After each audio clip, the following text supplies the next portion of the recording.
इनमें सर्वाधिक अम्लीय कौन होगा? हेलो स्टूडेंट, कैसे हो? आज का हमारा टॉपिक है फिनॉल की अम्लीय प्रकृति पर प्रतिस्थापित समूहों का प्रभाव। फिनॉल के इस कार्बन परमाणु को छोड़कर प्रत्येक कार्बन के साथ एक हाइड्रोजन परमाणु जुड़ा होता है। फिनॉल में अनुनाद होता है। बेंजीन वलय के पाई इलेक्ट्रॉन युग्म के साथ ऑक्सीजन पर उपस्थित एकाकी युग्म अनुनाद में भाग लेता है। OH समूह +M प्रभाव दर्शाता है। धनात्मक अनुनाद प्रभाव दर्शाता है क्योंकि इससे इलेक्ट्रॉन दूर जाते हैं और बेंजीन वलय की ओर जाते हैं। तो वे सभी समूह जिनसे इलेक्ट्रॉन दूर जाते हैं और अनुनाद में भाग लेते हैं, उन समूहों का प्रभाव +M या +R प्रभाव होता है।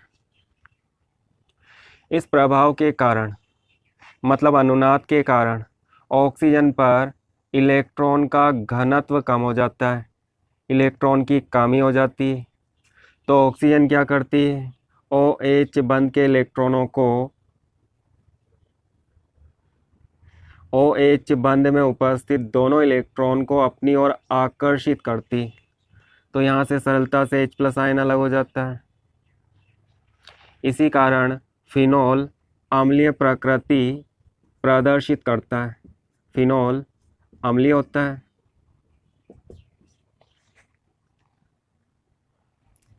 बेंजीन वलय में 6 कार्बन परमाणु होते हैं।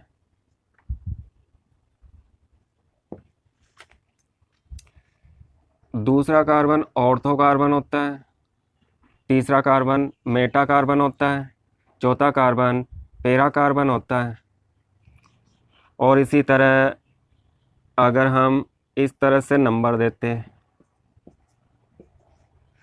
तो यह दूसरा कार्बन ऑर्थो कार्बन होगा और तीसरा कार्बन मेटा कार्बन होगा। इनमें से किसी एक कार्बन का हाइड्रोजन परमाणु अलग कर देते हैं और उसके स्थान पर कोई दूसरा समूह जोड़ देते हैं, X समूह जोड़ देते हैं। तो इस प्रकार के समूह प्रतिस्थापित समूह कहलाते हैं।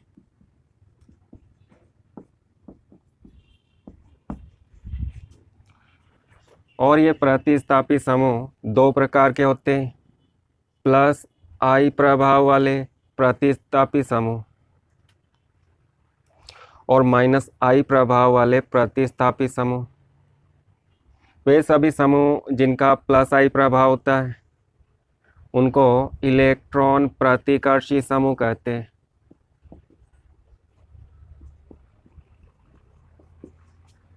और वे सभी समूह जिनका -I प्रभाव होता है उनको इलेक्ट्रॉन आकर्षी समूह कहते हैं।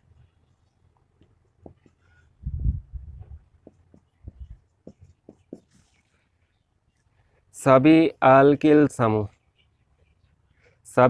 समूह जैसे मैथिल समूह, एथिल समूह +I प्रभाव दर्शाते, इलेक्ट्रॉन को प्रतिकर्षित करते। और नाइट्रो समूह इलेक्ट्रॉन आकर्षी समूह होता है। यह -I प्रभाव दर्शाता है, इलेक्ट्रॉन को आकर्षित करता है। तो ऐसे अनेक समूह हैं जो +I और -I प्रभाव दर्शाते हैं, इलेक्ट्रॉन को धकेलते हैं या इलेक्ट्रॉन को आकर्षित करते हैं।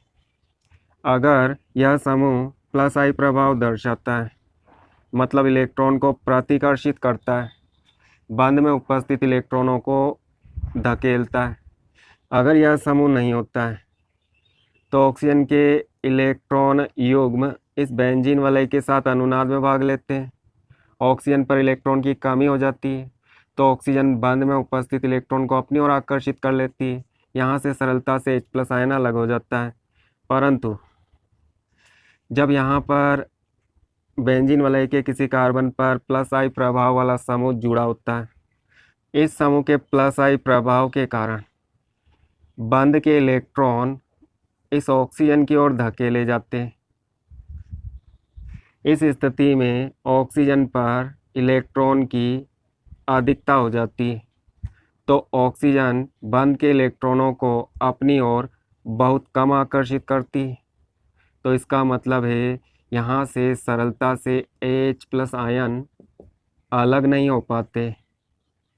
मतलब जब फिनॉल के साथ +I प्रभाव वाले समूह को जोड़ा जाता है तो फिनॉल का अम्लीय गुण, अम्लीय प्रकृति कम हो जाती है और इस समूह के स्थान पर एक ऐसा समूह जोड़ देते हैं जिसका -I प्रभाव होता है, मतलब जो इलेक्ट्रॉन को आकर्षित करता है।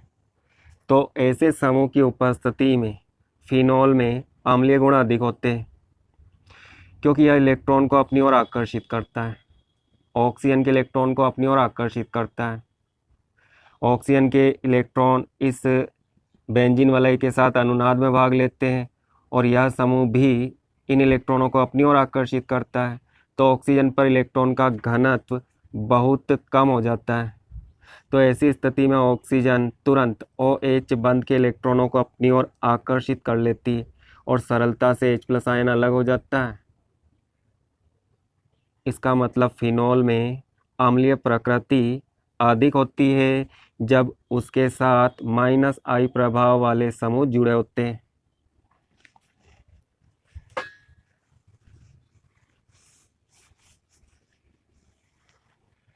इसे हम इस तरह भी समझ सकते हैं।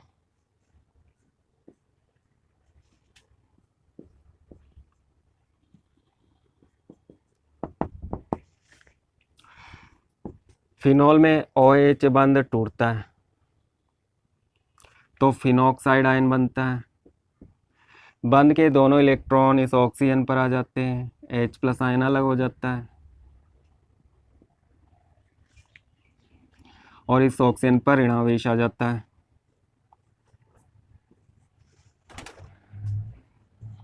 इसे हम फिनॉक्साइड बोलते हैं। फिनॉक्साइड फिनॉल की तुलना में अधिक स्थायी होता है और इसके स्थायित्व को हमने पिछले वीडियो में समझा था।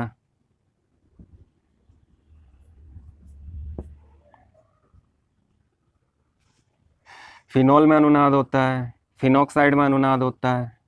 जब फिनॉल में अनुनाद होता है तो ऑक्सीजन के इलेक्ट्रॉन युग्म इस बंध पर छलांग लगाते हैं। उसी समय इन दोनों में से पाई बंध के इलेक्ट्रॉन इस कार्बन पर आ जाते हैं, तो कार्बन पर ऋणावेश आ जाता है और ऑक्सीजन पर धनावेश आ जाता है। फिनॉल की अनुनादी संरचनाओं में 2 प्रकार का आवेश होता है जिसे हम आवेश का पृथक्करण कहते हैं और इन विपरीत आवेशों में आकर्षण होता है। जब फिनॉक्साइड आयन की अनुनादी संरचनाएं लिखते हैं, ऑक्सीजन के एकाकी इलेक्ट्रॉन युग्म इस बंध पर छलांग लगाते हैं और यहाँ पर उपस्थित पाई बंध के इलेक्ट्रॉन युग्म इस कार्बन पर आ जाते हैं। इसका आवेश समाप्त हो जाता है और इस कार्बन पर ऋणावेश आ जाता है। फिनॉक्साइड आयन की अनुनादी संरचनाओं में, सभी अनुनादी संरचनाओं में आपको केवल ऋणावेश नजर आता है, धनावेश नहीं होता है। तो यहाँ पर आवेश का पृथक्करण नहीं होता है और फिनॉल में आवेश का पृथक्करण होता है, अलग अलग आवेशों में आकर्षण होता है। इस कारण फिनॉल का स्थायित्व इस फिनॉक्साइड की तुलना में कम होता है। फिनॉक्साइड आयन अधिक स्थायी होने के कारण यह बंध सरलता से टूट जाता है और H+ आयन अलग हो जाता है। यह फिनॉल की अम्लीय प्रकृति। और जब इस फिनॉल के साथ इसके ऑर्थो, मेटा या पैरा कार्बन पर कोई ऐसा समूह जुड़ जाता है जिसका +I प्रभाव होता है, जो इलेक्ट्रॉन को इस ऑक्सीजन की ओर धकेलता है, इलेक्ट्रॉन प्रतिकर्षी समूह होता है।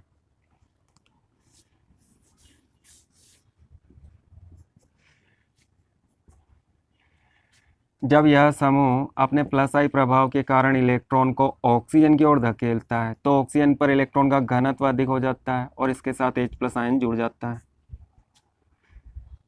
मतलब फिनॉक्साइड फिनॉल में बदल जाता है। तो इसका मतलब है प्लस आई प्रभाव वाले समूह फिनॉल की अम्लीयता को कम करते हैं, क्योंकि जब ये समूह फिनॉल से जुड़ते हैं तो फिनॉल सरलता से H+ आयन नहीं दे पाता है। और यदि इस प्लस आई समूह के स्थान पर माइनस आई प्रभाव वाला समूह जोड़ देते हैं जो इलेक्ट्रॉन को अपनी ओर आकर्षित करता है, ऑक्सीजन के इलेक्ट्रॉन को अपनी ओर आकर्षित करता है, तो ऑक्सीजन पर इलेक्ट्रॉन का घनत्व कम हो जाता है और उस कमी को पूरा करने के लिए ऑक्सीजन इस बंध में उपस्थित इलेक्ट्रॉन को अपनी ओर आकर्षित कर लेती है। फलस्वरूप सरलता से H+ आयन अलग हो जाता है।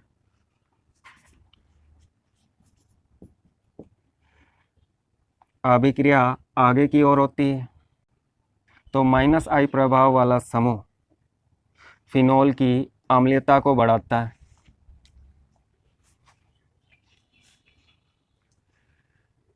तो प्लस आई प्रभाव अधिक होने पर फिनॉल की अम्लीय प्रकृति कम हो जाती और माइनस आई प्रभाव अधिक होने पर फिनॉल की अम्लीय प्रकृति अधिक हो जाती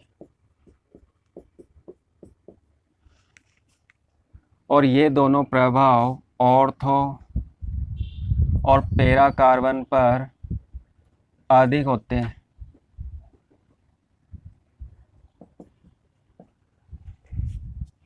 मतलब जब प्रतिस्थापी समूह ऑर्थो कार्बन से जुड़ा होता है और पैरा कार्बन से जुड़ा होता है तो ये दोनों प्रभाव अधिक होते हैं।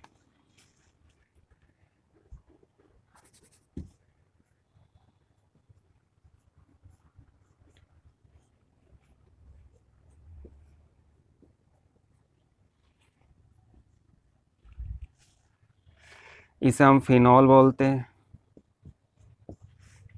1 2 दूसरे कार्बन को ऑर्थो कार्बन पर नाइट्रो समूह जुड़ा होता है तो इसे हम ऑर्थो नाइट्रो फिनॉल बोलते हैं। यह सामान्य नाम है।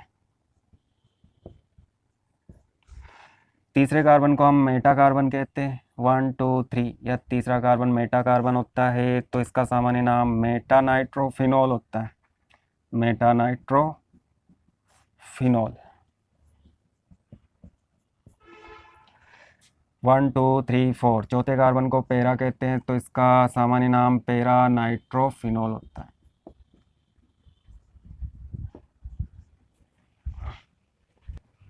नाइट्रो समूह का माइनस आई प्रभाव होता है। यह इलेक्ट्रॉन आकर्षी समूह होता है और माइनस आई प्रभाव अम्लीय प्रकृति को बढ़ाता है। तो इन तीनों की अम्लीय प्रकृति अधिक होगी और फिनॉल की अम्लीय प्रकृति कम होगी, क्योंकि इसमें तो कोई नाइट्रो समूह जुड़ा हुआ नहीं है तो यह कम अम्लीय होता है और ये तीनों अधिक अम्लीय होते हैं। परंतु इन तीनों में कौन अधिक अम्लीय होता है? तो सबसे पहले आपको क्या देखना है, ऑर्थो पैरा कार्बन। इन दोनों कार्बन पर माइनस आई और प्लस आई दोनों प्रभाव अधिक होते हैं। चूँकि यहाँ पर नाइट्रो समूह का माइनस आई प्रभाव होता है तो हमें देखना है एक तो ऑर्थो कार्बन और एक पैरा कार्बन, ये दोनों अधिक अम्लीय होंगे।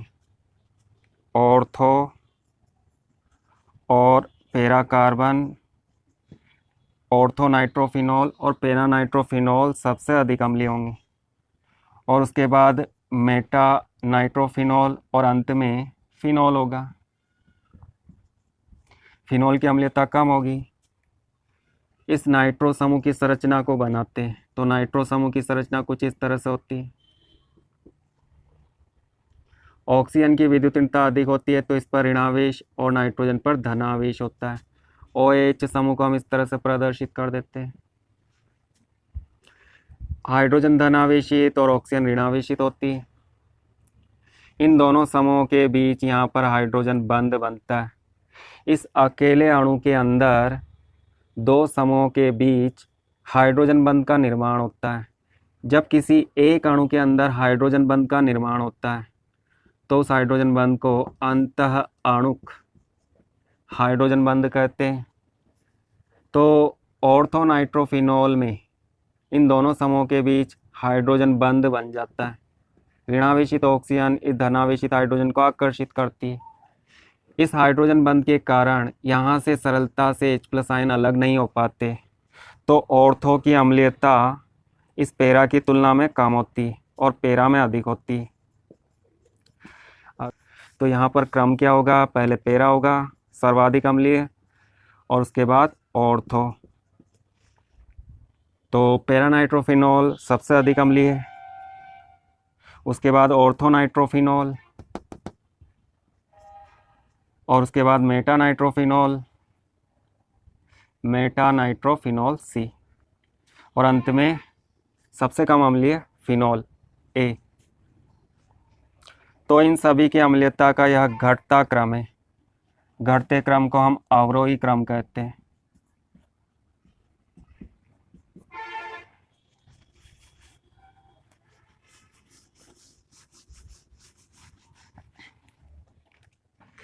फिनॉल,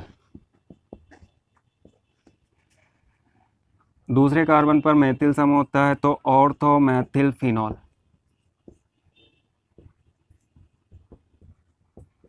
और इसी तरह यह मेटा मैथिल फिनॉल और यह पैरा मैथिल फिनॉल। इनमें से कौन अधिक अम्लीय होता है, कौन कम अम्लीय होता है? तो सबसे पहले आपको ऑर्थो और पैरा कार्बन को चेक करना है। ऑर्थो और पैरा कार्बन पर +I प्रभाव वाला मैथिल समूह जुड़ा होता है। +I प्रभाव अम्लीय प्रकृति को कम करता है। तो ऑर्थो मैथिल फिनॉल और पैरा मैथिल फिनॉल की अम्लीयता इन सभी में सबसे कम होगी।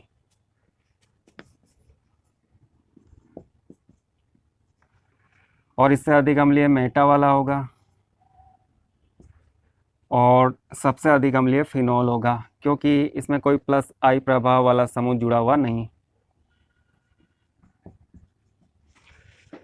ये दोनों कम अम्लीय होते हैं, क्योंकि यहाँ पर मैथिल समूह इस OH समूह के साथ कोई हाइड्रोजन बंध नहीं बनाता है। हाइड्रोजन बंध कौन से अणु बनाते हैं? जिन अणुओं में हाइड्रोजन या तो फ्लूओरीन के साथ जुड़ा होता है, या ऑक्सीजन के साथ जुड़ा होता है, या नाइट्रोजन के साथ जुड़ा होता है, उन अणुओं में हाइड्रोजन बंध पाया जाता है। ये तीनों तत्व सर्वाधिक विद्युत ऋणता वाले तत्व होते हैं। यहाँ पर ऑक्सीजन हाइड्रोजन के साथ जुड़ा होता है, परंतु यहाँ पर हाइड्रोजन न तो फ्लूओरीन के साथ जुड़ा होता है, ना ऑक्सीजन के साथ और ना नाइट्रोजन के साथ, तो यह हाइड्रोजन बंध नहीं बनाता। इस स्थिति में ऑर्थो और पैरा नाइट्रोफिनॉल की अम्लीयता लगभग बराबर होती है।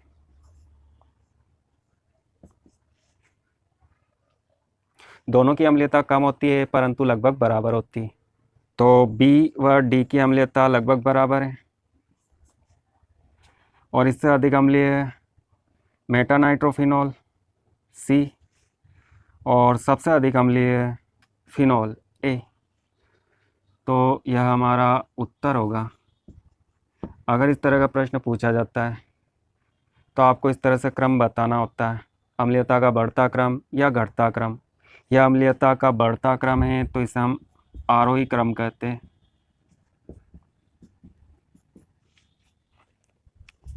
ये तो समझने वाली बातें हैं, परंतु इनकी अम्लीयता का पता बिल्कुल सही पता प्रयोग द्वारा लगाया जाता है।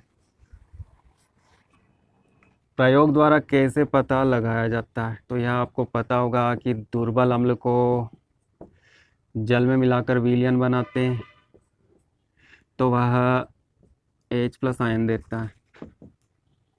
इस दुर्बल अम्ल का आयनन स्थिरांक कैसे निकालते हैं? ऊपर हम उत्पादों की सांद्रता लिखते हैं, सांद्रता को बड़े कोष्ठक से प्रदर्शित करते हैं और नीचे अभिकारक की सांद्रता लिखते हैं। H+ आयन वह अम्ल जो H+ आयन अधिक देता है, उसके आयनन स्थिरांक का मान अधिक होता है और जब इसे आयनन स्थिरांक का ऋणात्मक लघुगणक निकालते हैं, इसके मान का ऋणात्मक लॉग निकालते हैं, तो उसे हम pKa बोलते हैं। जब Ka का मान अधिक होता है तो pKa का मान कम होता है।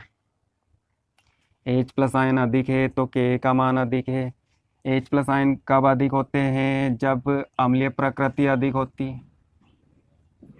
तो अम्लीय प्रकृति इस Ka के समानुपाती होती है। Ka का मान अधिक होगा तो अम्लीय प्रकृति अधिक होगी, मतलब वह अम्ल H प्लस आयन अधिक देगा। और Ka का उल्टा pKa होता है। जब Ka का मान बढ़ता है तो pKa का मान कम होता है। तो इसका मतलब अम्लीय प्रकृति व्युत्क्रमानुपाती होती है pKa के। Ka का मान बढ़ेगा, अम्लीय प्रकृति बढ़ेगी। और जब Ka का मान बढ़ेगा तो pKa का मान कम होगा, मतलब pKa का मान कम होता है तो अम्लीय प्रकृति बढ़ती है। इसे याद रखना। ऑर्थोनाइट्रोफिनॉल, इसके pKa का मान 7.2 होता है। यह मान प्रायोगिक मान है, मतलब प्रयोग के द्वारा ही हम पता लगा सकते हैं कि pKa का मान कितना होगा। और पैरानाइट्रोफिनॉल, इसके pKa का मान 7.1 होता है। तो इन दोनों में कौन अधिक अम्लीय होगा? क्योंकि इसके pKa का मान इससे कम है तो इसकी अम्लीयता अधिक होगी। पैरानाइट्रोफिनॉल अधिक अम्लीय होता है और ऑर्थोनाइट्रोफिनॉल कम अम्लीय होता है।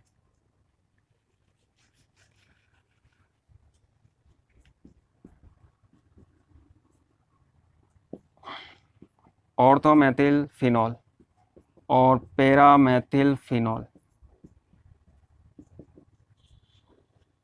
इन दोनों में से कौन अधिक अम्लीय होगा? तो इनके pKa के मान बताता हूँ।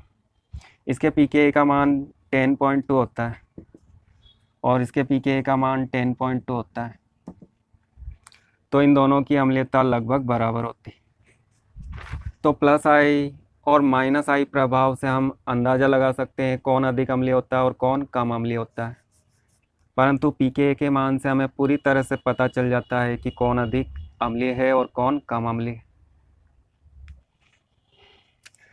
इनमें सर्वाधिक अम्लीय कौन होगा? नाइट्रो समूह का माइनस आई प्रभाव होता है। माइनस आई प्रभाव से अम्लीय प्रकृति बढ़ती है, तो ये अधिक अम्लीय होते हैं। और मैथिल समूह में प्लस आई प्रभाव होता है। प्लस आई प्रभाव से अम्लीयता कम होती है, तो ये कम अम्लीय होते हैं। ये अधिक अम्लीय होते हैं, परंतु इनमें से कौन अधिक अम्लीय होगा? इसमें माइनस आई प्रभाव दर्शाने वाला केवल एक समूह होता है और यहाँ पर समूहों की संख्या 3 होती है। तो यहाँ पर माइनस आई प्रभाव अधिक होता है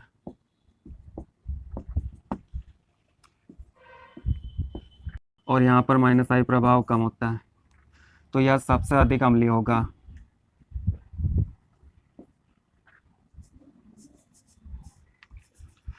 और इसकी अम्लीयता कम होगी। इसका नाम क्या है? 1 2 3 4 5 6, 2 पर, 4 पर और 6 पर नाइट्रो समूह उपस्थित है और नाइट्रो समूह की संख्या 3 है, तो हम इसे ट्राई नाइट्रो बोलते हैं। और बीच वाली संरचना का यूपीएससी नाम फिनॉल होता है, ट्राई नाइट्रोफिनॉल। 246 try nitrophenol.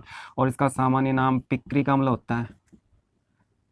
इस नाम को याद रखना, यह प्रचलित नाम है। तो इसकी अम्लीयता अधिक होती है, इसकी कम होती है। इसमें कोई प्रतिस्थापित समूह नहीं होता, तो इसकी अम्लीयता इन दोनों से कम होती है। परंतु यहाँ पर ये दोनों प्लस आई प्रभाव दर्शाते हैं और प्लस आई प्रभाव से अम्लीयता कम हो जाती है। इन दोनों में से कौन अधिक अम्लीय होगा और कौन कम अम्लीय होगा? इसमें प्लस आई प्रभाव एक बार होता है, इसमें प्लस आई प्रभाव 2 बार होता है। और यहाँ पर एक और CH3 समूह जोड़ देता हूँ तो प्लस आई प्रभाव बढ़ जाता है। जैसे जैसे प्लस आई प्रभाव बढ़ता है अम्लीयता कम हो जाती है, तो इसका मतलब ये कम अम्लीय होगा और ये अधिक अम्लीय होगा। और इसमें कोई समूह नहीं होता, तो इसकी अम्लीयता इन दोनों से तो अधिक होगी और इन दोनों से कम होगी। तो यह अम्लीयता का क्रम होगा। तो इस तरह से आप पता लगा सकते हो कि कौन अधिक अम्लीय है और कौन कम अम्लीय है। एग्जाम में इस तरह के प्रश्न पूछे जाते हैं। तो मिलते हैं अगले वीडियो में।